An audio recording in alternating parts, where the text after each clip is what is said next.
सभी का स्वागत है। चलिए एसएससी और रेलवे एग्जाम्स के लिए एक बहुत ही जरूरी टॉपिक यूरोपियों का आगमन का फटाफट रिवीजन करते हैं। तो देखिए, खेल कुछ ऐसा था। 4 बड़ी यूरोपीय ताकतें भारत में आईं और इनाम था पूरा हिंदुस्तान। लेकिन जीता कौन? चलिए देखते हैं ये पूरा टूर्नामेंट आखिर चला कैसे। तो सबसे पहले एंट्री किसने मारी? 1498 में आए पुर्तगाली। उनके काफी बाद 1605 में डच पहुंचे। फिर ज्यादा देर नहीं लगी, 1608 में अंग्रेज भी आ गए और आखिर में आए फ्रांसीसी। मतलब रेस अब ऑफिशियली शुरू हो चुकी थी। अब अंग्रेज मैदान में सिर्फ खेलने नहीं आए थे, वो तो एक एक करके सबको बाहर का रास्ता दिखाने के इरादे से आए थे। तो चलिए देखते हैं राउंड 1 यानी कि अर्ली एलिमिनेशंस। तो देखिए, सबसे पहले नंबर लगा पुर्तगालियों का। 1612 में बैटल ऑफ स्वाले में उनकी नेवी की कमर तोड़ दी गई। फिर बारी आई डचों की। 1759 में बैटल ऑफ बेदारा में उनकी कहानी भी खत्म। तो 2 टीमें बाहर हो गईं और अब बचा था असली फाइनल मैच। और अब बारी थी उस मेन इवेंट की जिसका सबको इंतजार था। भारत पर कौन राज करेगा, इसका final match Britain versus France. और ये महामुकाबला लड़ा गया कार्नेटिक वॉर्स में। इनके बीच एक नहीं, 2 नहीं, बल्कि पूरे 3 युद्ध हुए। पहला वाला तो लगभग ड्रॉ पर खत्म हुआ, दूसरे से भी कोई खास नतीजा नहीं निकला। लेकिन असली फैसला हुआ तीसरे युद्ध में, और उसकी सबसे निर्णायक लड़ाई थी 1760 की बैटल ऑफ वांडीवॉश। अब एग्जाम के लिए ये फाइनल लड़ाई कैसे याद रखें? एक सिंपल सी ट्रिक है। फ्रेंच कमांडर का नाम था कॉम्टे डी लेली और ब्रिटिश कमांडर थे सर आयरकूट। तो बस याद रखिए, लेली को कूट दिया, हो गया याद। और इसी के साथ भारत में फ्रेंच पावर का खेल खत्म। तो अब जब सारे यूरोपियन कॉम्पिटिटर्स बाहर हो चुके थे, अंग्रेजों ने अपना पूरा ध्यान असली प्राइस पे लगाया, यानी भारत के शक्तिशाली राज्यों पर। इसकी शुरुआत हुई उस समय के सबसे अमीर सूबे बंगाल से। अब झगड़े की जड़ क्या थी? वो था 1717 का गोल्डन फरमान, जिससे कंपनी को टैक्स फ्री ट्रेड की इजाजत मिल गई थी। लेकिन कंपनी के अफसर इन दस्तक यानी ट्रेड परमिट्स का अपने पर्सनल फायदे के लिए गलत इस्तेमाल करने लगे। इससे बंगाल के नवाब को जबरदस्त रेवेन्यू लॉस हो रहा था, और यही टकराव भारत की 2 सबसे बड़ी लड़ाइयों की वजह बना। अच्छा, यहां एक बहुत जरूरी बात समझनी है। 1757 के प्लासी की लड़ाई कोई असली जंग थी ही नहीं, वो तो एक धोखा था, एक साजिश थी। अंग्रेजों की असली मिलिट्री जीत हुई 1764 में बक्सर की लड़ाई में, और इसी एक जीत ने उन्हें बंगाल, बिहार और उड़ीसा का असली मालिक बना दिया। प्लासी ने नींव रखी, पर बक्सर ने उस पर इमारत खड़ी कर दी। बक्सर की जीत के बाद रॉबर्ट क्लाइव एक बहुत ही शातिर सिस्टम लाया, जिसे कहते हैं डुअल गवर्नमेंट या द्वैध शासन। इसका सीधा सा मतलब था, पैसा और पावर यानी दीवानी वो रखेंगे अंग्रेज, और सारी जिम्मेदारियां मतलब निजामत वो नवाब संभालेगा। मतलब सारी मलाई अंग्रेजों की और जिम्मेदारियां नवाब की। बंगाल तो हाथ में आ गया। अब अगला नंबर था मैसूर का। हैदर अली और उनके बहादुर बेटे टीपू सुल्तान दोनों ने अंग्रेजों को जबरदस्त टक्कर दी। कुल 4 लड़ाइयां हुई, लेकिन आखिरकार 1799 में चौथे एंग्लो मैसूर वॉर में टीपू सुल्तान की शहादत के बाद मैसूर पर भी अंग्रेजों का कब्जा हो गया। अब देखिए, अंग्रेज हर बार सीधे लड़ाई नहीं करते थे। उन्होंने लॉर्ड वेलेस्ली की एक बहुत ही चालाक पॉलिसी अपनाई, सब्सिडियरी अलायंस या सहायक संधि। ये एक मीठा जहर था। भारतीय राजाओं से कहा जाता कि हम आपकी रक्षा करेंगे, बस हमारी एक सेना अपनी राजधानी में रख लो और उसका खर्चा उठा लो। बदले में आप किसी और देश से कोई रिश्ता नहीं रख सकते, मतलब आपकी आजादी खत्म। और इस जाल में फंसने वाला पहला बड़ा राज्य था हैदराबाद 1798 में। फिर अगले ही साल टीपू की हार के बाद मैसूर को भी साइन करना पड़ा, और फिर तो जैसे लाइन ही लग गई। अवध, पेशवा, एक एक करके कई राज्य इस जाल में फंसते चले गए। अब अंग्रेजों के सामने आखिरी और सबसे बड़ी चुनौती थी मराठा। मराठा उस समय एक जबरदस्त ताकत थे, तो उन्हें हराना आसान नहीं था। अंग्रेजों को मराठों से 3 लंबी और मुश्किल जंगें लड़नी पड़ी। और जो तीसरा एंग्लो मराठा वॉर था, वो फाइनल ब्लो साबित हुआ। इस युद्ध के बाद पेशवा को गद्दी से हटा दिया गया और मराठा साम्राज्य पूरी तरह से बिखर गया। भारत पर राज करने का मराठों का सपना यहीं खत्म हो गया। और आखिर में पंजाब। जब तक महाराजा रणजीत सिंह जिंदा थे, अंग्रेजों की हिम्मत नहीं हुई पंजाब की तरफ देखने की। लेकिन 1839 में उनकी मृत्यु के बाद सिख एम्पायर कमजोर पड़ गया और 2 लड़ाइयों के बाद लॉर्ड डलहौजी ने पंजाब को भी ब्रिटिश इंडिया में मिला लिया। तो चलिए, कहानी तो हमने समझ ली, पर अब आता है सबसे जरूरी हिस्सा, खासकर आपके एग्जाम के लिए, कुछ फटाफट रिवीजन हैक्स। मुझे पता है इतनी सारी ट्रीटीज हैं, इतने सारे युद्ध हैं कि कंफ्यूज होना तो बनता है। तो चलिए इस कंफ्यूजन को दूर करते हैं एक क्विक रिवीजन टेबल से। ये टेबल आपके रिवीजन के लिए बहुत ही जरूरी है। इसमें सालबाई, श्रीरंगपट्टनम और बेसिन की संधियां, ये 3 तो समझ लीजिए एग्जामिनर्स के फेवरेट क्वेश्चन हैं। साथ में सुगौली और यांडाबू भी देख लीजिएगा। फटाफट इसका एक स्क्रीनशॉट ले लीजिए, लास्ट मिनट रिवीजन में बहुत काम आएगा। और ये कुछ नाम हैं जो आपको बिल्कुल नहीं भूलने हैं। प्लासी में कौन था? Robert Clive. बक्सर में हेक्टर मुनरो। वॉन्डीवॉश में लेली को कूटने वाला कौन था? Sir Eyre Coote. सब्सिडियरी अलायंस कौन लाया? Lord Wellesley. और पंजाब किसने हड़पा? लॉर्ड डलहौजी। ये मैच द फॉलोइंग में जरूर आते हैं। और आखिर में एक मजेदार फैक्ट, जो सबसे पहले आए वो ही सबसे आखिर में गए। कौन? पुर्तगाली। 1498 में आए थे और गोवा से 1961 में गए। सोचिए जरा। तो इस पूरी कहानी का निचोड़ क्या है? अंग्रेज कैसे जीते? पहला, उनकी मिलिट्री और डिप्लोमेसी बेहतर थी। दूसरा, उन्होंने भारतीय राजाओं की आपसी फूट का जबरदस्त फायदा उठाया। तीसरा, प्लासी, बक्सर, वॉन्डीवॉश जैसी लड़ाइयां टर्निंग पॉइंट बनी। और चौथा, सब्सिडियरी अलायंस जैसी पॉलिसियों से बिना लड़े ही कंट्रोल हासिल कर लिया। और जाते जाते आपके लिए एक सवाल छोड़ रहा हूं, जिस पर सोचिएगा जरूर। क्या अंग्रेजों की जीत सिर्फ उनकी अपनी ताकत का नतीजा थी, या इसमें भारतीय शासकों की कमजोरियों का भी बड़ा हाथ था? इस पर विचार कीजिएगा। हमारे साथ जुड़ने के लिए बहुत बहुत शुक्रिया। नमस्कार। अगर एसएससी या रेलवे एग्जाम्स की तैयारी कर रहे हैं तो एक टॉपिक ऐसा है जहां से सवाल पक्का आता ही आता है, और वो है सामाजिक धार्मिक सुधार आंदोलन। तो आज हम इसी टॉपिक का एक क्विक रिवीजन करने वाले हैं, बिल्कुल एग्जाम फोकस्ड। तो चलिए बिना देर किए शुरू करते हैं। आज के इस सेशन में हम क्या क्या कवर करने वाले हैं। सबसे पहले समझेंगे कि इन सुधारों की जरूरत ही क्यों पड़ी, फिर महिलाओं के अधिकारों और जाति व्यवस्था पर हुए काम को देखेंगे। उसके बाद सबसे जरूरी हिस्सा, प्रमुख समाज और उनके संस्थापक, और आखिर में मैं आपको कुछ मजेदार मेमोरी हैक्स बताऊंगा जिससे ये सब आसानी से याद हो जाएगा। तो बात शुरू होती है 19वीं सदी से। उस समय का भारतीय समाज कई तरह की सामाजिक कुरीतियों में जकड़ा हुआ था, और इन्हीं समस्याओं के जवाब में शुरू हुए सामाजिक धार्मिक सुधार आंदोलन। इस बदलाव की मशाल जलाने वाले पहले व्यक्ति थे राजा राम मोहन रॉय, जिन्हें हम भारतीय पुनर्जागरण का जनक या father of the Indian renaissance भी कहते हैं। तो चलिए सुधार के सबसे पहले और सबसे जरूरी पहलू पर चलते हैं, जो था महिलाओं की स्थिति में सुधार। ये वो दौर था जब सती प्रथा, विधवाओं के दोबारा विवाह पर रोक और बाल विवाह जैसी कुरीतियों के खिलाफ जोरदार कानूनी लड़ाइयां लड़ी गईं। ओके, अब ये जो टेबल है ये समझ लीजिए कि गोल्ड माइन है। यहाँ से सीधे सीधे सवाल उठकर आते हैं, जैसे पूछ लेंगे कि सती प्रथा को खत्म करने वाला एक्ट कब आया? तो जवाब है 1829। उस वक्त गवर्नर जनरल कौन था? William Bentinck. और इसके पीछे किस भारतीय सुधारक का हाथ था? राजा राम मोहन रॉय। ये तीनों चीजें एक साथ याद रखनी हैं। बिल्कुल वैसे ही विधवा पुनर्विवाह act 1856, governor general Lord Dalhousie, और सुधारक कौन? ईश्वरचंद्र विद्यासागर। तो ये जो कॉम्बिनेशन है ना, एक्ट, साल, गवर्नर जनरल और भारतीय सुधारक, ये एकदम रट लेना है। महिलाओं की स्थिति सुधारने में शिक्षा का भी बहुत बड़ा रोल था। इसकी शुरुआत हुई 1835 में मैकाले के मिनट से, जिसने इंग्लिश एजुकेशन की नींव रखी।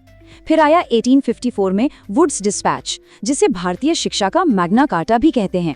और सबसे बड़ा, सबसे क्रांतिकारी कदम उठाया डी.के. कर्वे ने 1916 में, जब उन्होंने महिलाओं के लिए भारत की पहली यूनिवर्सिटी की स्थापना की। अच्छा, सुधार आंदोलनों का दूसरा सबसे बड़ा मकसद था जाति व्यवस्था पर प्रहार करना। समाज में जो भेदभाव फैला हुआ था उसे खत्म करने के लिए कई बहुत ही शक्तिशाली आंदोलन खड़े हुए। इस स्लाइड पर जो नाम है वो सीधे एग्जाम में पूछे जाते हैं। डॉक्टर अंबेडकर का महाड़ सत्याग्रह और बहिष्कृत हितकारिणी सभा दोनों ही बहुत महत्वपूर्ण हैं। अगर हम दक्षिण भारत की बात करें तो पेरियार का सेल्फ रिस्पेक्ट मूवमेंट और केरल में नारायण गुरु का एसएनडीपी आंदोलन, ये सामाजिक बराबरी की लड़ाई में मील के पत्थर साबित हुए। चलिए अब आते हैं इस टॉपिक के सबसे टेंस हिस्से पर, जहां से सबसे ज्यादा फैक्ट बेस्ड सवाल बनते हैं। ये वो संगठन है जिनके संस्थापक, साल और उनके काम हमें बिल्कुल टिप्स पर होने चाहिए। तो एक एक करके देखते हैं। सबसे पहले ब्रह्म समाज। इसकी कहानी शुरू हुई थी 1814 में आत्मीय सभा से, जो बाद में 1828 में ब्रह्म समाज बन गया। इसके मेन आइडियाज क्या थे? एक ईश्वर में विश्वास, मूर्ति पूजा का विरोध, और हाँ, एक बहुत इंपॉर्टेंट बात जो याद रखनी है वो है 1866 का विभाजन, जब ये आदि ब्रह्म समाज और भारत के ब्रह्म समाज में टूट गया। इन सभी आंदोलनों को हम दो मेन कैटेगरी में बांट सकते हैं। एक थे सुधारवादी यानी रिफॉर्मिस्ट, और दूसरे थे पुनरुत्थानवादी यानी रिवाइवलिस्ट। सुधारवादी जैसे ब्रह्म समाज, वो मॉडर्न आइडियाज को अपनाकर समाज को बदलना चाहते थे। वहीं पुनरुत्थानवादी जैसे आर्य समाज, उनका मानना था कि असली सुधार तो वेदों की ओर लौटकर ही होगा। ये छोटा सा फर्क समझना बहुत जरूरी है।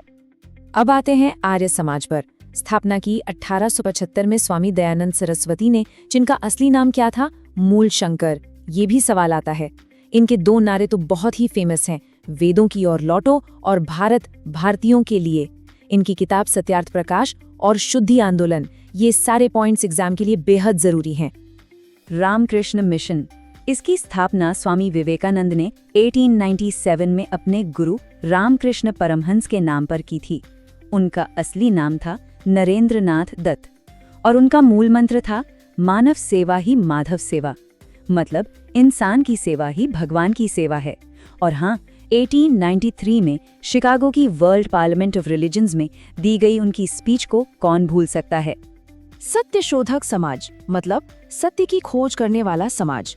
इसकी स्थापना 1873 में ज्योतिराव फूले ने की। इनका मुख्य फोकस निचले जातियों को सामाजिक न्याय दिलाना था। उन्होंने अपनी पत्नी सावित्रीबाई फूले के साथ मिलकर लड़कियों के लिए भारत का पहला स्कूल खोला था, और उनकी किताबें गुलामगिरी और सार्वजनिक सत्य धर्म से भी अक्सर सवाल पूछे जाते हैं। चलिए अब जरा फटाफट कुछ और जरूरी मूवमेंट्स पर नजर डालते हैं, जहां से सीधे सीधे मैच द फॉलोइंग टाइप के सवाल बन जाते हैं। ये एक तरह का रैपिड फायर राउंड है। देखिए, थियोसॉफिकल सोसाइटी और अलीगढ़ आंदोलन दोनों एक ही साल के हैं, 1875। प्रार्थना समाज 1867 महाराष्ट्र में, यंग बंगाल मूवमेंट 1830s के आसपास, और सर्वेंट्स ऑफ इंडिया सोसाइटी 1905 में। बस इस चार्ट से संस्थापक और साल सीधे याद कर लेने हैं। तो अब सवाल ये उठता है कि इतनी सारी जानकारी को एग्जाम हॉल तक लेकर कैसे जाएं? चलिए अब आते हैं अपने फाइनल और सबसे प्रैक्टिकल सेक्शन पर, जहां हमें सारी इन्फॉर्मेशन को याद रखने के कुछ स्मार्ट तरीके देखेंगे। ये एक ऐसा सवाल है जो लगभग हर एस्पिरेंट के दिमाग में आता है। इतने सारे नाम, इतने सारे साल और इतने सारे संगठन, इन्हें याद रखना वाकई एक चैलेंज है। लेकिन चिंता की कोई बात नहीं, इसका भी हल है। बस ये 3 आसान से तरीके अपनाइए। पहला, एक टाइमलाइन बनाइए और 1820, 1830, 1870 के हिसाब से संगठनों को लिखिए। दूसरा, हर लीडर को उनके सबसे फेमस नारे या आइडिया से जोड़ दीजिए। और तीसरा, हर आंदोलन को उसके इलाके से मैप कर लीजिए, जैसे ब्रह्म समाज मतलब बंगाल, प्रार्थना समाज मतलब महाराष्ट्र। बस सारी जानकारी अपने आप दिमाग में सेट हो जाएगी। याद रखिए, ये आंदोलन सिर्फ इतिहास के पन्ने नहीं है, ये हमारे आज के भारत की नींव है। इन फैक्ट्स को अच्छे से मास्टर कर लीजिए। ये न सिर्फ एग्जाम में नंबर दिलाएंगे, बल्कि ये भी समझाएंगे कि हमारा समाज आज जैसा है वैसा क्यों बना। तो इस जानकारी का पूरा फायदा उठाइए और अपनी तैयारी को और मजबूत कीजिए। All the best. नमस्कार। चलिए आज मॉडर्न हिस्ट्री का एक बहुत ही जबरदस्त टॉपिक उठाते हैं, 1857 की क्रांति और उससे पहले हुए वो छोटे छोटे लेकिन इम्पॉर्टेंट विद्रोह। एसएससी और रेलवे एग्जाम्स के पॉइंट ऑफ व्यू से तो ये चैप्टर सुपर इम्पॉर्टेंट है। तो आइए इसे एकदम आसान तरीके से समझते हैं।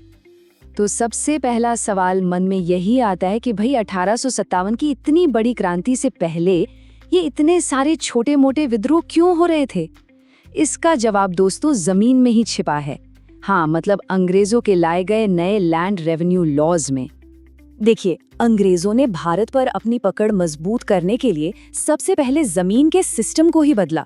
उन्होंने 3 मेन लैंड रेवेन्यू सिस्टम्स लागू किए और सच कहूं तो यहीं से विद्रोह की पहले चिंगारी भड़कनी शुरू हुई थी। ओके, तो ये टेबल देखिए, एग्जाम के लिए बिल्कुल जैकपॉट है। सारे इंपॉर्टेंट फैक्ट्स एक ही जगह। सबसे पहले परमानेंट सेटलमेंट, इसको जमींदारी सिस्टम भी कहते हैं।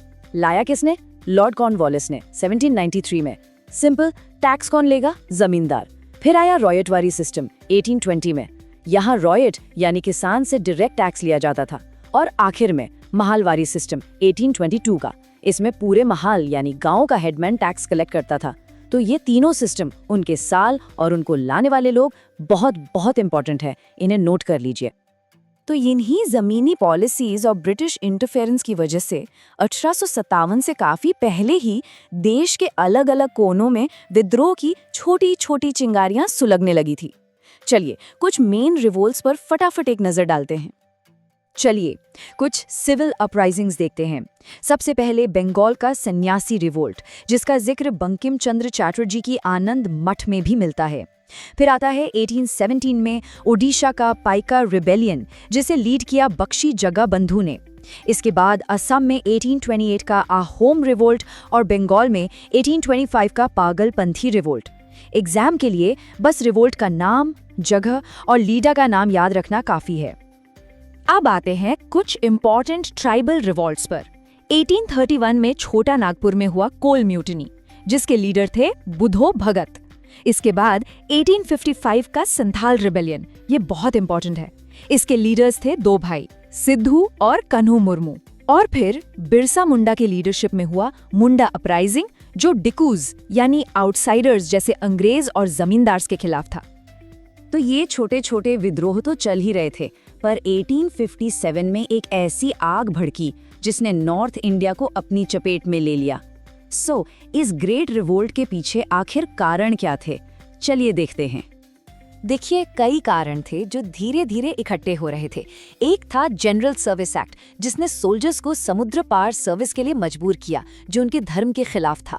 फिर आई डलहौजी की डॉक्ट्रिन ऑफ लैप्स यानी हड़प नीति, जिससे झांसी और सतारा जैसे स्टेट्स छीन लिए गए।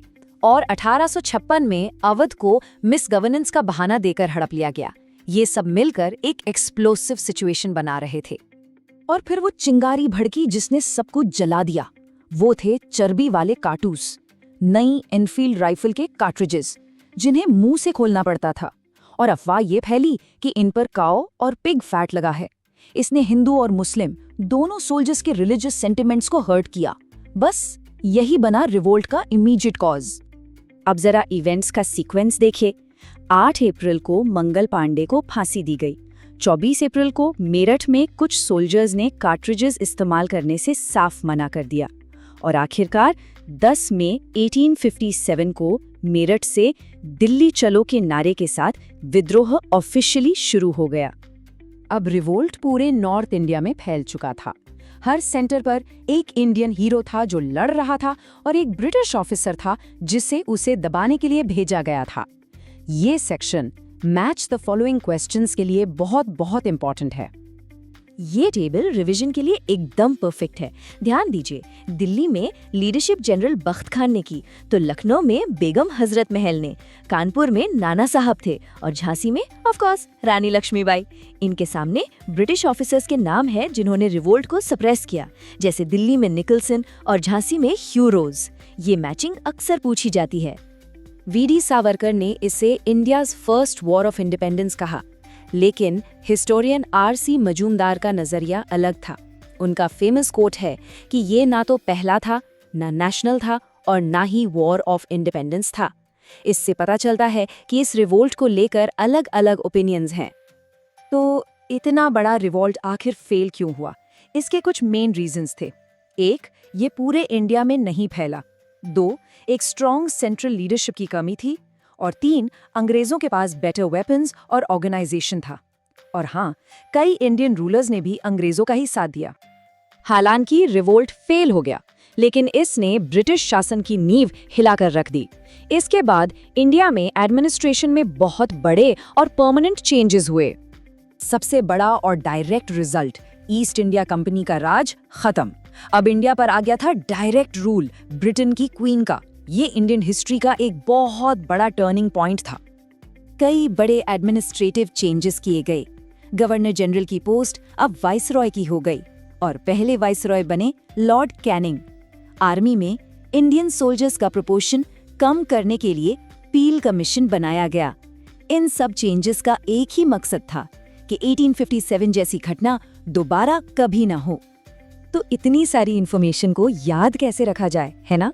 चलिए अब कुछ मजेदार और सिंपल मेमोरी हैक्स देखते हैं जो आपको एग्जाम में जरूर हेल्प करेंगे। चलिए पहला हैक देखते हैं कानपुर के लिए। अब सवाल आता है कि कानपुर में रिवोल्ट को सप्रेस किसने किया? नाम है कॉलिन कैम्बल। अब इसको याद कैसे रखें? सोचो, कानपुर के कैंप में एक बेल बजी। सिंपल है ना? कैंप, बेल, कानपुर, बिल्कुल आसान। अगला है झांसी के लिए। यहाँ रिवोल्ट को ह्यू रोज ने सप्रेस किया था। इसे याद रखने का सबसे सिंपल तरीका है झांसी की रानी को रोज यानी गुलाब दिया। ये हमेशा याद रहेगा। और आखिरी हैक है लखनऊ के लिए। यहाँ हेनरी लॉरेंस ने रिवोल्ट का सामना किया। एल से लखनऊ, एल से लॉरेंस, ये तो सबसे सीधा और सरल है। तो 1857 का रिवोल्ट भले ही अपने इमीडिएट गोल में फेल हो गया, लेकिन इसने इंडियन नेशनलिज्म की जो चिंगारी जलाई वो आगे चलकर आजादी की लड़ाई की आग बन गई।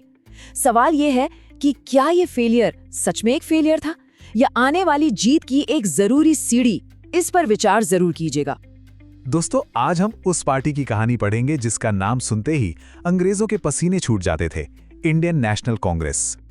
सोचिए, जिस पार्टी को अंग्रेजों ने खुद बनवाया था, वही उनके गले की हड्डी कैसे बन गई। यही तो मजेदार कहानी है कि कैसे एक सेफ्टी वॉल्व से शुरू होकर ये कांग्रेस अंग्रेजों के राज को उखाड़ फेंकने वाली सबसे बड़ी ताकत बन गई। चलिए कहानी को एकदम शुरू से शुरू करते हैं। कांग्रेस कोई रातों रात नहीं बन गई थी। अरे इसके पीछे कई छोटी छोटी कोशिशें थी जो धीरे धीरे मिलकर एक बड़ी लहर बनी। देखिए, कांग्रेस से पहले भारत की पॉलिटिक्स का सीन कुछ ऐसा था, मानो बहुत सारे छोटे छोटे व्हाट्सएप ग्रुप्स बने हों। कोई बंगाल की बात कर रहा, कोई पूर्णा की, लेकिन पूरे देश के लिए कोई एक मेन ग्रुप था ही नहीं जो सबकी आवाज एक साथ उठा सके। अब ये सेफ्टी वॉल थ्योरी क्या भला है? बड़ा सिंपल है।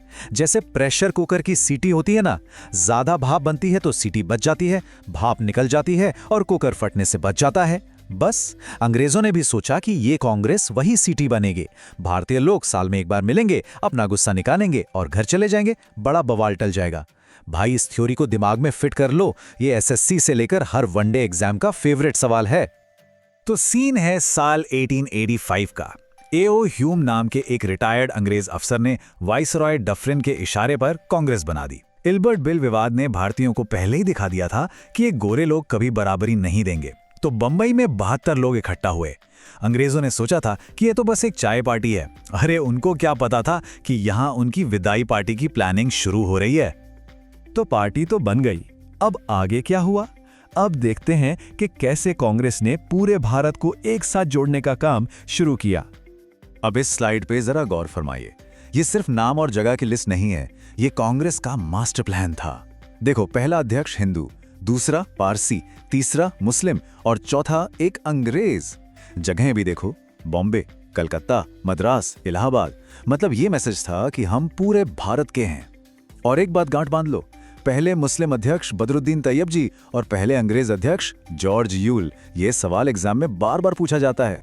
अब भाई, जब परिवार बड़ा होता है तो बर्तन तो खड़कते ही हैं। कांग्रेस के अंदर भी सोच का टकराव शुरू हो गया। कहानी में आ गया एक ट्विस्ट। इसको ऐसे समझो, नरम दल वाले थे वो स्टूडेंट्स जो प्रिंसिपल को एप्लीकेशन लिख के छुट्टी मांगते थे, प्लीज प्रेयर पिटिशन। और गरम दल, अरे ये वो थे जो कहते थे कैंटीन का बॉयकॉट करो, छुट्टी हमारा हक है। नरम दल वाले सुधार चाहते थे और गरम दल वाले कहते थे अरे सुधार नहीं, स्वराज चाहिए, पूरा राज हमारा होगा।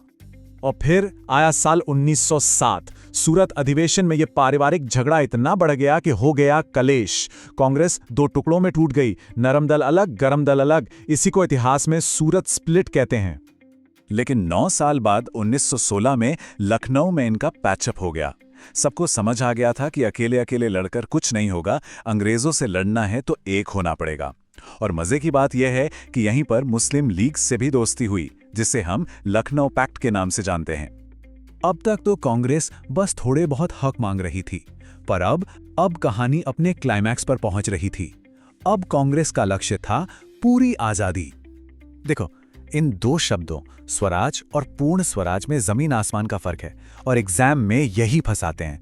1906 में स्वराज का मतलब था कि ठीक है, सरकार हमारी होगी पर हम रहेंगे ब्रिटिश राज के अंडर। लेकिन 1929 में पूर्ण स्वराज का मतलब था अंग्रेजों अब बोरिया बिस्तर बांधो और निकलो, टाटा बाय बाय, अब हमें पूरी आजादी चाहिए। बस यही एक नारा, यही एक ऐलान 1929 के लाहौर सेशन में इसने आजादी की लड़ाई का पूरा गेम ही पलट कर रख दिया। इस लाहौर सेशन में ऐसे ऐसे धाकड़ फैसले हुए कि अंग्रेजों की नींद उड़ गई। कहा गया कि अब हमारा लक्ष्य पूर्ण स्वराज है। तय हुआ कि 26 जनवरी को हम अपना पहला आजादी दिवस मनाएंगे। गांधी जी को कह दिया गया कि आप सिविल डिसोबीडियंस मूवमेंट शुरू करो। अब आप कमेंट करके बताओ, आपके हिसाब से इनमें से सबसे पावरफुल फैसला कौन सा था? चलो भाई, अब कुर्सी की पेटी बांध लो, आ रहे हैं एग्जाम के लिए रैपिड फायर फैक्ट्स, फटाफट। ये वो सवाल हैं जो सीधे एग्जाम में छपते हैं। 1917 पहली महिला अध्यक्ष एनी बेसेंट। 1924 बेलगाम महात्मा गांधी ने सिर्फ और सिर्फ एक ही बार अध्यक्षता की। अरे इसको तो रट लो। 1925 पहली भारतीय महिला अध्यक्ष सरोजिनी नायडू और 1938 नेताजी सुभाष चंद्र बोस पहली बार अध्यक्ष बने। इन सबको दिमाग में सेट कर लो। तो एक सेफ्टी वॉल से शुरू होकर देश को आजादी दिलाने तक कांग्रेस का ये सफर हमें यही सिखाता है कि जब एक देश एक साथ खड़ा हो जाता है तो बड़े से बड़े साम्राज्य को भी झुकाया जा सकता है। दोस्तों, अगर इस कहानी को समझने में मजा आया तो वीडियो को लाइक जरूर करना, अपने दोस्तों के साथ शेयर करना और हाँ, आने वाली वीडियोस मिस ना हो इसके लिए चैनल को सब्सक्राइब करना मत भूलना। मिलते हैं अगली बार। नमस्कार। तो आज हम लोग मॉडर्न इंडियन हिस्ट्री का एक ऐसा चैप्टर खोलने जा रहे हैं जिसने अंग्रेजी हुकूमत की चूल्हे हिला दी थी। अरे ये कहानी है बंगाल के विभाजन की, एक ऐसी चाल जिसने पूरे देश में राष्ट्रवाद की ऐसी आग लगाई कि अंग्रेज भी पानी मांगने लगे। चलिए शुरू करते हैं। तो दोस्तों, आज उस फूट डालो और राज करो वाली पॉलिसी की कहानी सुनेंगे जिसमें अंग्रेजों का दांव उन्हीं पर उल्टा पड़ गया। अरे भैया, वो हमें डिवाइड करने चले थे और खुद सोच में पड़ गए कि ये क्या हो गया। ये कोई छोटी मोटी घटना नहीं थी, ये वो चिंगारी थी जिसने स्वतंत्रता संग्राम की आग को एकदम भड़का दिया था। और इस पूरे खेल का जो मास्टरमाइंड था वो था लॉर्ड कर्जन। 1905 में भारत का वाइसरॉय, देखने में एकदम साहब पर दिमाग में पूरी खुराफात भरी हुई थी। इसने एक ऐसा मास्टर प्लान बनाया जिसके पीछे एक बहुत ही खतरनाक इरादा छिपा हुआ था। अब देखिए, ये जो स्लाइड है ना, इसको दिमाग में एकदम बैठा लीजिए। एसएससी हो, रेलवेज हो या कोई भी वनडे एग्जाम, ये सवाल उनका फेवरेट है। अंग्रेजों ने दुनिया को दिखाने के लिए बहाना क्या बनाया? बोले अरे बंगाल बहुत बड़ा प्रांत है जी, हमसे संभाला नहीं जा रहा, प्रशासन में बड़ी दिक्कत आ रही है। लेकिन असली नियत कुछ और ही थी। असली इरादा था बंगाल की कमर तोड़ना, क्योंकि उस वक्त राष्ट्रवाद का सबसे बड़ा गढ़ बन चुका था बंगाल। और ये कैसे करते? सबसे आसान तरीका, हिंदू और मुसलमानों को आपस में बांट दो, मतलब हाथी के दांत दिखाने के और खाने के और अंग्रेजों को जल्दी कितनी थी ये देखिए। जुलाई 1905 में ऐलान किया कि बंगाल का बंटवारा होगा और अक्टूबर 1905 आते आते, मतलब सिर्फ 3 महीने के अंदर लागू भी कर दिया। एकदम बुलेट ट्रेन की स्पीड से काम किया ताकि हम लोगों को संभलने का मौका ही ना मिले। लेकिन अंग्रेज ये भूल गए थे कि ये हिंदुस्तान है। जैसे ही उन्होंने बंटवारा किया, जनता ने ऐसा करारा जवाब दिया कि कर्जन साहब भी हिल गए होंगे। जन्म हुआ एक जबरदस्त आंदोलन का जिसका नाम था स्वदेशी आंदोलन। ये सिर्फ एक प्रोटेस्ट नहीं था, ये भारत की आत्मनिर्भरता का बिगुल था। और फिर 1906 में कांग्रेस का कलकत्ता सेशन हुआ। अध्यक्ष थे दादा भाई नौरोजी। यहां 4 ऐतिहासिक प्रस्ताव पास हुए। इनको आजादी की लड़ाई का 4 पिलर समझिए। पहला, स्वराज, मतलब अब अपना राज होगा। दूसरा, स्वदेशी, मतलब अपने देश का सामान इस्तेमाल करो। तीसरा, बॉयकॉट, मतलब विदेशी माल को बाहर फेंको। और चौथा, राष्ट्रीय शिक्षा, मतलब अपने स्कूल कॉलेज खोलो। अरे भाई, ये तो आजादी का पूरा रोड मैप ही तैयार हो गया था। ये चारों पॉइंट्स याद रखिएगा, एग्जाम में सीधे सीधे पूछे जाते हैं। और ये मत सोचिएगा कि ये आंदोलन सिर्फ बंगाल में था। अरे नहीं, ये तो पूरे देश में आग की तरह फैल गया था।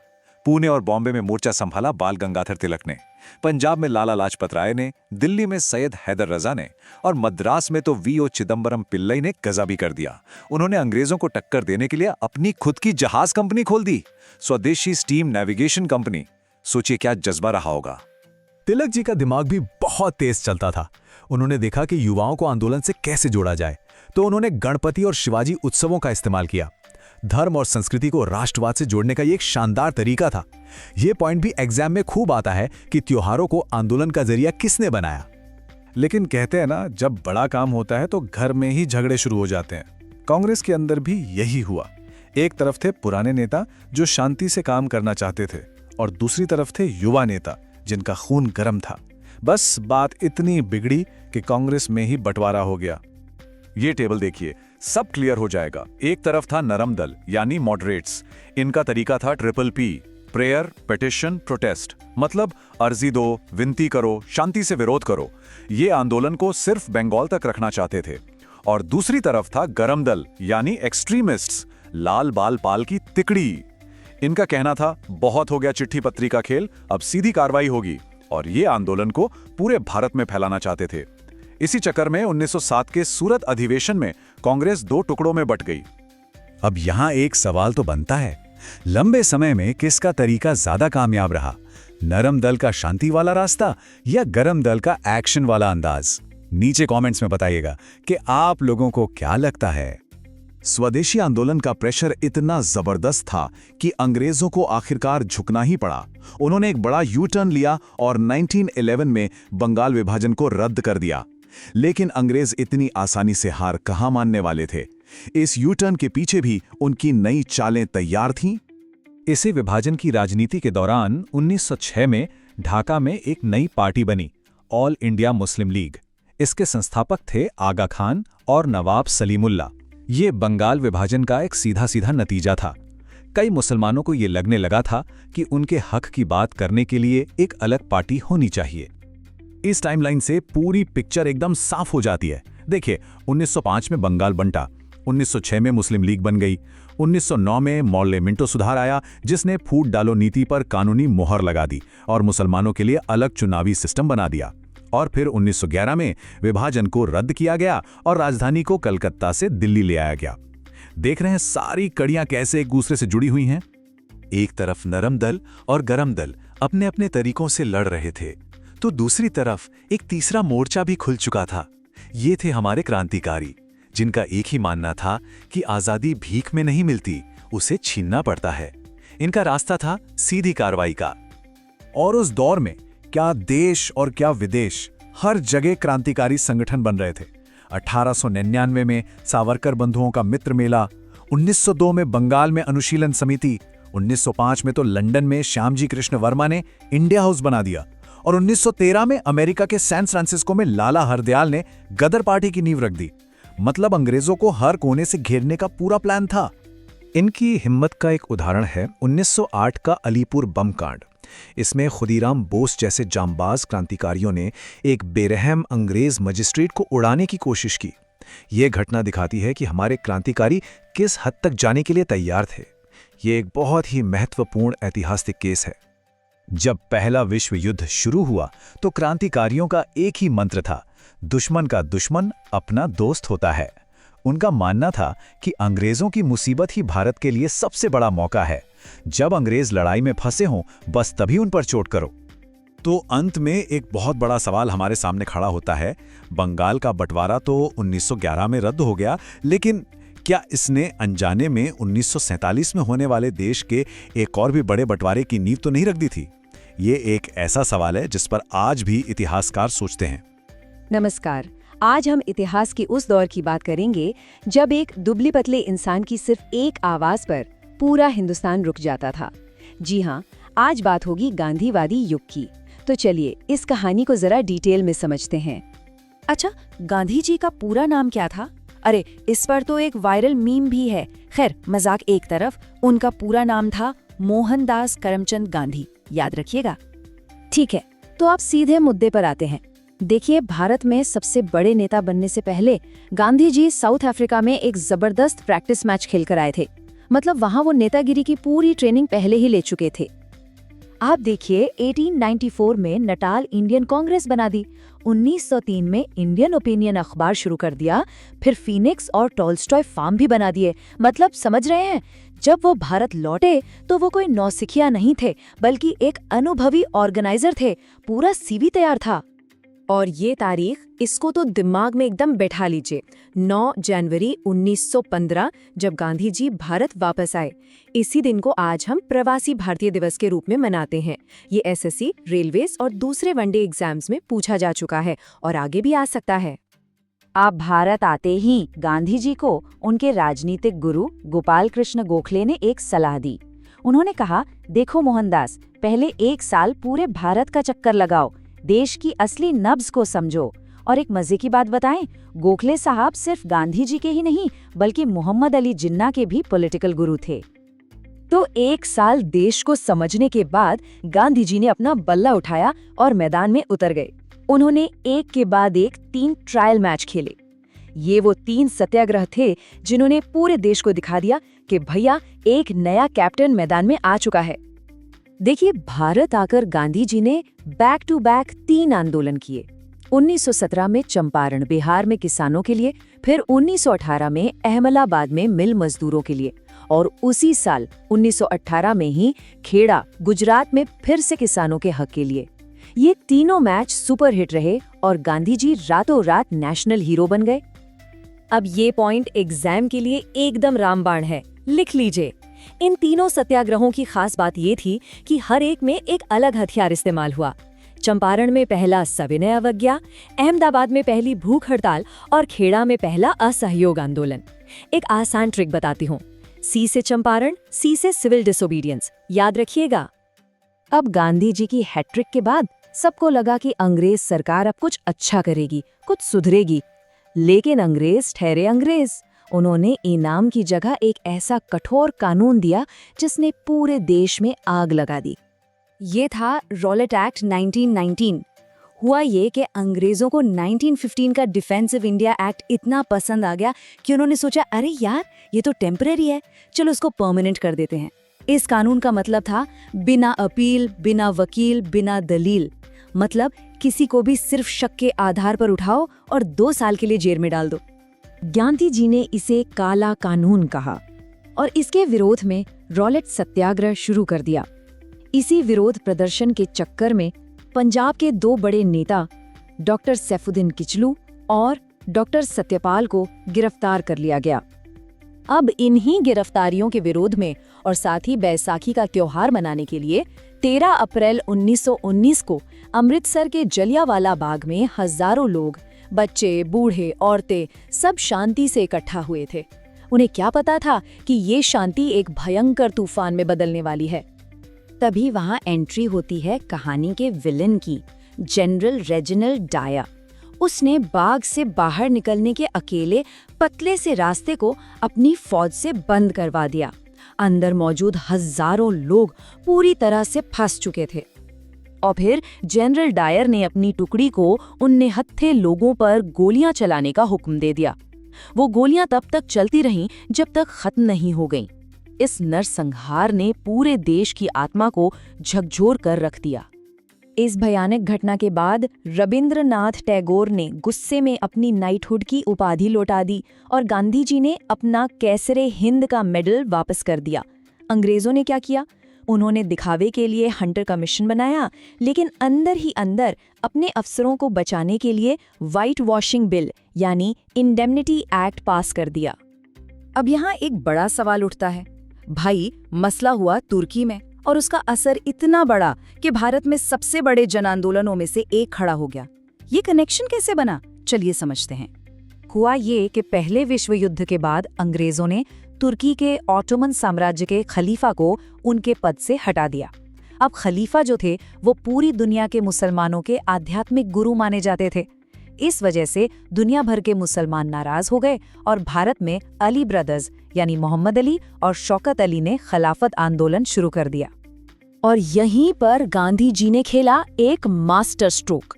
उन्होंने इस मौके को हिंदू मुस्लिम एकता के लिए एक सुनहरा अवसर माना। उन्होंने खिलाफत के मुद्दे को अपने आने वाले असहयोग आंदोलन के साथ जोड़ दिया। ये एक ऐसा कदम था जिसने अंग्रेजों के खिलाफ पूरे देश को एक साथ खड़ा कर दिया। असहयोग आंदोलन का मतलब था अंग्रेजों की हर चीज का बहिष्कार करो, उनका सामान, उनकी अदालतें, उनके कॉलेज, सब कुछ। इसकी जगह राष्ट्रीय स्कूल खुले और आंदोलन को चलाने के लिए तिलक स्वराज फंड से पैसा मिला। और हाँ, इस आंदोलन को आधिकारिक मंजूरी 1920 के नागपुर सेशन में मिली थी। ये सेशन एग्जाम के लिए बहुत जरूरी है। असहयोग आंदोलन अपने चरम पर था। अंग्रेजों की हालत खराब हो चुकी थी।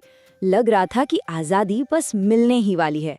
लेकिन तभी एक छोटे से गांव में हुई एक घटना ने सब कुछ रोक दिया। तारीख थी 4 फरवरी 1922। जगह थी चौरी चौरा। यहाँ एक गुस्साई भीड़ ने एक पुलिस थाने में आग लगा दी, जिसमें कई पुलिस वाले मारे गए। ये हिंसा गांधी जी के अहिंसा के सिद्धांत के बिल्कुल खिलाफ थी। जैसे ही उन्हें खबर मिली, उन्होंने तुरंत पूरा का पूरा आंदोलन वापस ले लिया। अब आंदोलन रुकने के बाद कांग्रेस में 2 ग्रुप बन गए।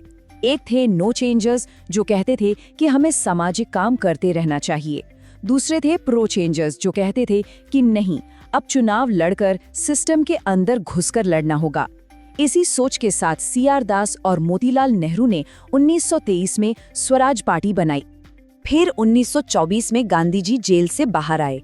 उन्होंने कांग्रेस के बेलगाम अधिवेशन की अध्यक्षता की। ये पॉइंट कई सरकारी परीक्षाओं का फेवरेट सवाल है। याद रखिए, ये एकमात्र कांग्रेस अधिवेशन है जिसकी अध्यक्षता गांधी जी ने की थी।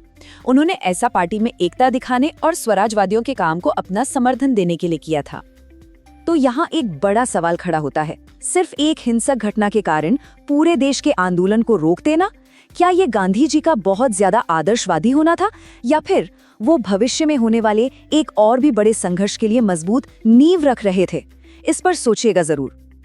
नमस्कार, चलिए आज चलते हैं भारतीय स्वतंत्रता संग्राम के उस दौर में जो एक्शन, ड्रामा और हिम्मत से एकदम लबालब भरा हुआ था। ये वो दशक था जब भारत ने ठान लिया था कि भाई अब बहुत हुआ, अब झुकना नहीं है। तो दोस्तों, आज हम उस दौर की कहानी पढ़ेंगे जिसमें भारत के फ्रीडम स्ट्रगल का ड्रामा ना एकदम फुल ऑन मोड में था। जरा सोचिए, एक तरफ गांधी जी एकदम शांत लेकिन फौलादी इरादों के साथ, और दूसरी तरफ देश के नौजवान जिनका खून उबल रहा था। अंग्रेज भी बोल रहे थे कि अरे भाई, ये लोग तो हमको अब निकाल कर ही मानेंगे। तो ये रहा हमारा आज का रोड मैप। हम साल दर साल देखेंगे कि कैसे आज़ादी की लड़ाई ने रफ्तार पकड़ी और देखते ही देखते एक राष्ट्रव्यापी आंदोलन का रूप ले लिया।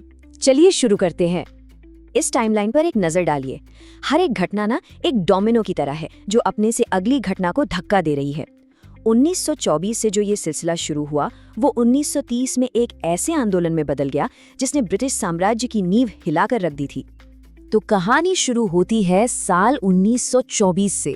महात्मा गांधी जेल से रिहा हो चुके हैं और समझ लीजिए कि राजनीतिक पिच पर वापस एक धमाकेदार पारी खेलने के लिए पूरी तरह तैयार हैं। अब ये देखिए, बहुत दिलचस्प बात है, गांधी जी जेल से बाहर आते ही सीधे कांग्रेस के अध्यक्ष बन गए बेलगाम सेशन में। और मजे की बात क्या है, ये पहली और आखिरी बार था। समझ लो भाई, जेल से निकले ही हैं फ्रेश एनर्जी लेकर, जैसे कोई स्टूडेंट एग्जाम खत्म होते ही कोचिंग ज्वाइन कर लेता है, या कह सकते हैं कि जैसे किसी मूवी में सबसे बड़े सुपरस्टार का एक स्पेशल कैमियो रोल होता है ना, बस वैसा ही था ये। और हाँ, जो लोग सरकारी नौकरी की तैयारी कर रहे हैं, इस पॉइंट को दिमाग में एकदम छाप लीजिए। ये सवाल SSC, रेलवे और दूसरे वनडे एग्जाम्स में बार बार आता है कि गांधी जी कांग्रेस के अध्यक्ष कब और कहाँ बने थे। तो जवाब है 1924 बेलगांव, भूलना मत। चलिए अब आगे बढ़ते हैं। जब एक तरफ गांधी जी कांग्रेस को मजबूत कर रहे थे, तो दूसरी तरफ हिंदुस्तान रिपब्लिकन एसोसिएशन यानी HRA के जोशीले क्रांतिकारी क्या कर रहे थे, वो भी देख लेते हैं। साल था 1925 और जगह थी काकोरी, लखनऊ के पास। HRA के क्रांतिकारियों ने सरकारी खजाना ले जा रही ट्रेन पर ही धावा बोल दिया। सोचिए, आज के जमाने में कोई कैश वैन ही लूट ले, बिल्कुल वैसा कांड हुआ था। ये सिर्फ एक लूट नहीं थी, ये ब्रिटिश सरकार के मुंह पर एक तमाचा था, एक सीधी चुनौती थी। इस दिलेर काम के पीछे ये चेहरे थे: रामप्रसाद बिस्मिल, अशफाक उल्लाह खान, रोशन सिंह और राजेंद्र लाहिरी। हालांकि बाद में इनमें से ज्यादातर पकड़े गए और उन्हें फांसी दे दी गई, जिससे HRA कुछ समय के लिए बिखर सा गया। लेकिन उनकी शहादत ने क्रांतिशी आग को और भड़का दिया। अब आते हैं साल 1927 पर। अंग्रेजों ने भारत के भविष्य का फैसला करने के लिए एक कमीशन तो भेजा, लेकिन उन्होंने एक ऐसी भयंकर गलती कर दी जिसने पूरे देश के स्वाभिमान को चोट पहुंचाई। इस कमीशन का नाम था साइमन कमीशन। इसमें 7 सदस्य थे और सातों के सातों गोरे थे। मतलब अंग्रेज, मतलब हमारे भविष्य का फैसला करेंगे और हमसे ही कोई सलाह नहीं लेंगे।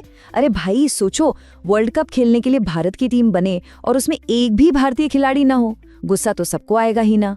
ये तो सरासर बेइज्जती थी। और भारत ने इसका जवाब दिया एक आवाज में, साइमन गो बैक। ये नारा यूसुफ मेहर अली ने दिया था और ये पूरे देश में गूंज उठा। हर जगह विरोध प्रदर्शन हुए, लाठियां चलीं और इसी तरह के एक प्रदर्शन में लाला लाजपत राय जी गंभीर रूप से घायल हुए और बाद में शहीद हो गए। साइमन कमीशन के इस अपमान के जवाब में भारतीय नेताओं ने दिखाया कि हम सिर्फ विरोध करना ही नहीं जानते, बल्कि अपना रास्ता बनाना भी जानते हैं।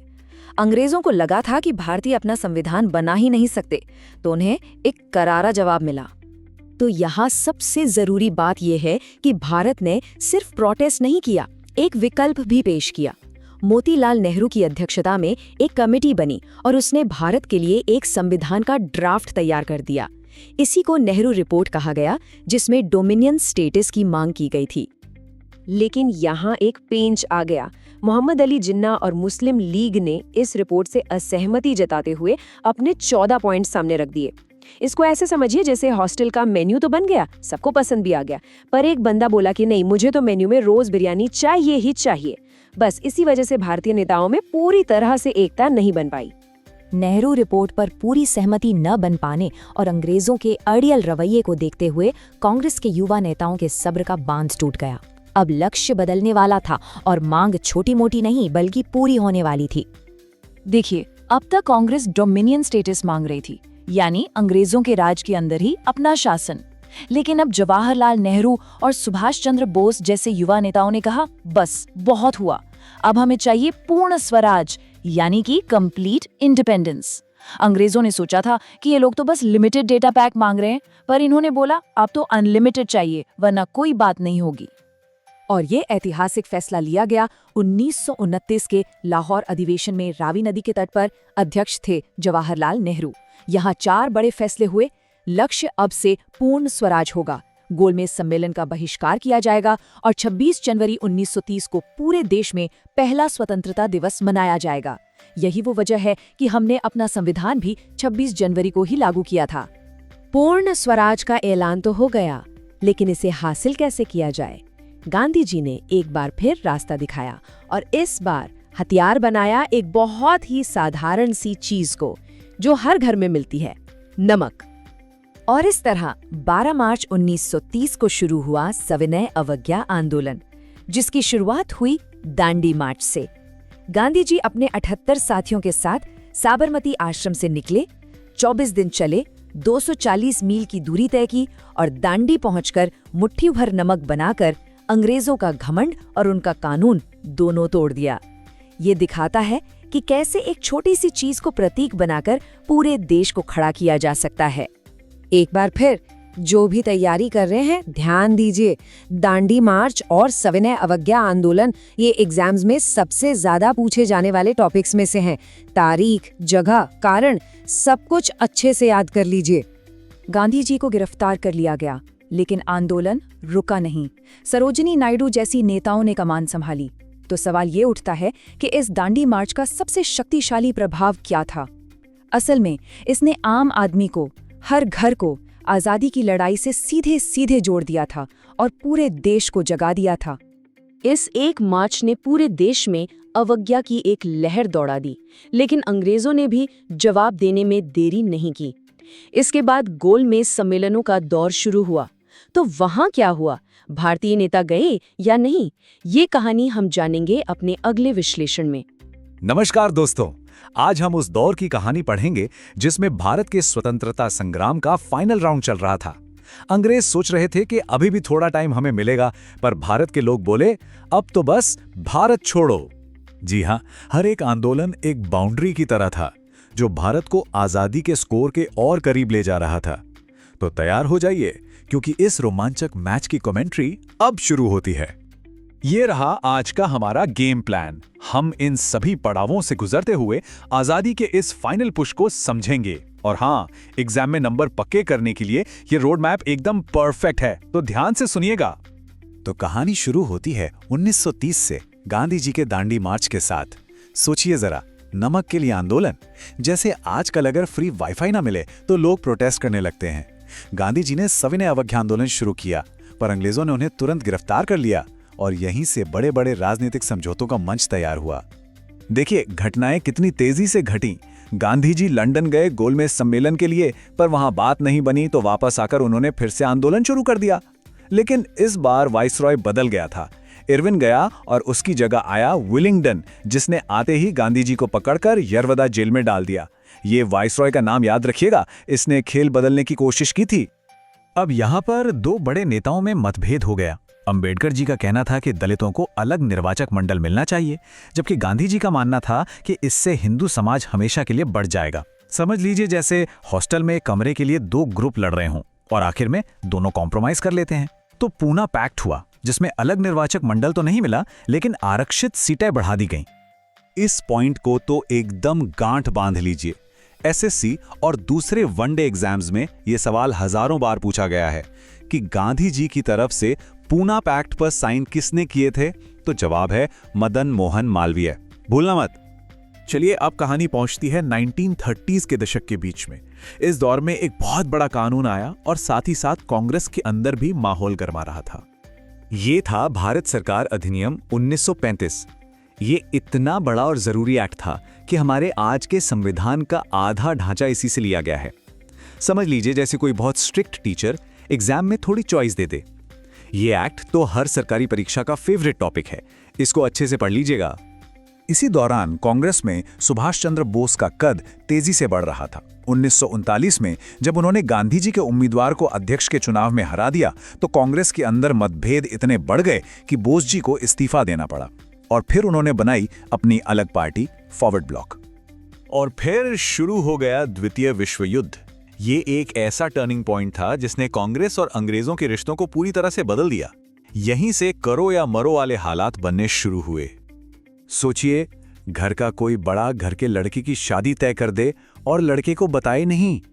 वाइसरॉय लिनलिथगो ने बिल्कुल यही किया, बिना किसी से पूछे भारत को वर्ल्ड वॉर में शामिल कर दिया।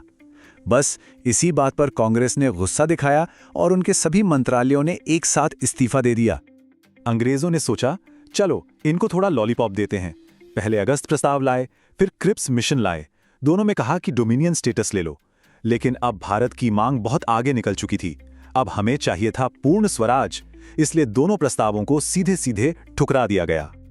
गांधी जी का ये वाक्य तो अमर हो गया। इसका मतलब था कि तुम हमें एक ऐसे बैंक का चेक दे रहे हो जो खुद डूबने वाला है। अंग्रेजों के वादों पर अब किसी को भरोसा नहीं था और इसीलिए अब एक बड़े जन आंदोलन की जरूरत थी। और अब मंच तैयार था भारत के सबसे बड़े और आखिरी जन आंदोलन के लिए। यह अंग्रेजों के लिए एक सीधा और आखिरी संदेश था, अब भारत छोड़ो। तारीख थी 8 अगस्त 1942, जब भारत छोड़ो का प्रस्ताव पास हुआ। गांधी जी ने नारा दिया, करो या मरो। 9 अगस्त से आंदोलन शुरू होना था, लेकिन अंग्रेज सरकार इतनी डर गई कि उन्होंने रात में ही ऑपरेशन जीरो आवर चलाकर देश के सभी बड़े नेताओं को गिरफ्तार कर लिया। अंग्रेजों ने सोचा सारे नेता जेल में तो आंदोलन खत्म, लेकिन हुआ इसका ठीक उल्टा। ये आंदोलन अब जनता का हो गया। अरुणा आसफ अली, उषा मेहता जैसे नेताओं ने कमान संभाली और चित्तू पांडे ने तो बलिया में अपनी पैरेलल सरकार ही बना डाली। ये थी जनता की ताकत। एक तरफ देश के अंदर भारत छोड़ो आंदोलन चल रहा था, तो दूसरी तरफ देश के बाहर सुभाष चंद्र बोस ने अपनी आजाद हिंद फौज के साथ एक अलग ही मोर्चा खोल दिया था। अब कहानी उस मोर्चे की। अंग्रेजों ने आजाद हिंद फौज के 3 अधिकारियों प्रेम कुमार सहगल, शाहनवाज खान और गुरबख्श सिंह ढिल्लों पर लाल किले में मुकदमा चलाया।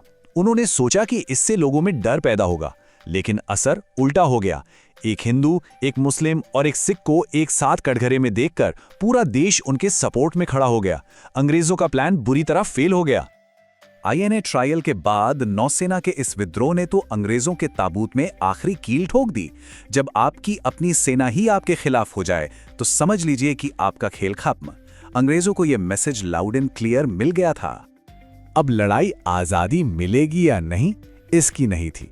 लड़ाई अब इस बात पर थी कि आजादी की शर्तें क्या होंगी। अब अंग्रेजों के जाने का प्लान बन रहा था और भारत के भविष्य का फैसला हो रहा था। ये भारत को एक रखने का अंग्रेजों का आखिरी सीरियस प्रयास था, लेकिन इसमें प्रांतों को ग्रुप में बांटने का एक ऐसा पेंच था जिस पर कांग्रेस और मुस्लिम लीग में सहमति ही नहीं बन पाई। ये मिशन फेल हुआ और यहीं से बंटवारे का रास्ता लगभग तय हो गया। वैसे कैबिनेट मिशन से पहले भी एकता बनाने की कई कोशिशें हुई थी, जैसे CR फॉर्मूला, वेवेल प्लान, लेकिन तब तक कांग्रेस और मुस्लिम लीग के बीच दूरियां इतनी बढ़ चुकी थीं कि इन सबका फेल होना तय था। और आखिर में आए लॉर्ड माउंटबेटन अपनी योजना के साथ। इसी योजना ने ब्रिटिश भारत को भारत और पाकिस्तान 2 हिस्सों में बांटने का खाका तैयार किया और इसी के आधार पर भारतीय स्वतंत्रता अधिनियम पास हुआ। तो 15 अगस्त 1947 को हमें आज़ादी तो मिली, लेकिन एक बहुत बड़ी कीमत चुकाकर, बंटवारे का दर्द सहकर। ये एक ऐसी जीत थी जिसमें खुशी के साथ साथ बहुत गहरे जख्म भी थे। और ये सवाल आज भी इतिहास में गूंजता है कि क्या इस त्रासदी को टाला जा सकता था? इस पर सोचिएगा जरूर।